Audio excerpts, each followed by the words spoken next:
எப்படிங்க இருக்கீங்க? நல்லா இருக்கீங்களா? நிச்சயமாக புரிந்து கொள்ளுங்கள் என் தாம்பரம் நகர மக்களே.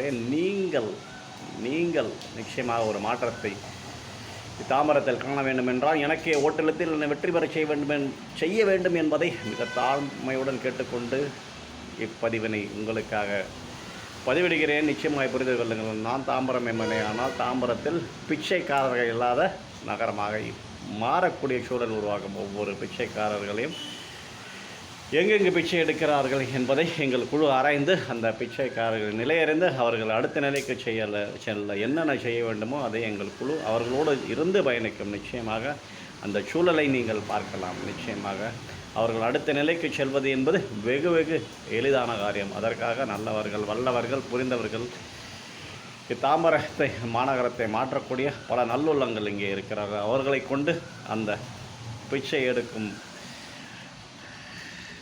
நம்மை போன்ற தமிழர்களை அடுத்த நிலைக்கு எப்படி செல்ல வேண்டும் என்பதை எங்கள் குழு ஆராய்ந்து அவர்களை அடுத்த நிலைக்கு செல்லும். அது மட்டுமில்லாமல் நல்ல உடல்நிலையோடு பிச்சை எடுப்பவர்களுக்கு தகுந்த அறிவுரை சொல்லப்பட்ட அவர்களுக்கு தகுந்த வேலை வாய்ப்பினை ஏற்படுத்தி கொடுத்து அவர்கள் எப்படி வேலை செய்தால் எந்த மாதிரியான பணம் கிடைக்கும், எப்படி கல்வி கொடுத்தால் எந்த மாதிரியாக பயணிப்பார்கள் என்பதை அறிவுரை மட்டும் சொல்லாமல் அவர்களை அதற்குரிய வழியில் நடப்பதற்கு நல்லதொரு பயிற்சியும் ஏற்படுத்தப்படும். ஆகையால் எனக்கு மட்டுமே ஓட்டெழுத்தி வெற்றி பெற செய்ய வேண்டும் என்பதை உங்களை மிக தாழ்மையுடன் கேட்டு விடைபெறுவது உங்கள் பக்ருதீன்.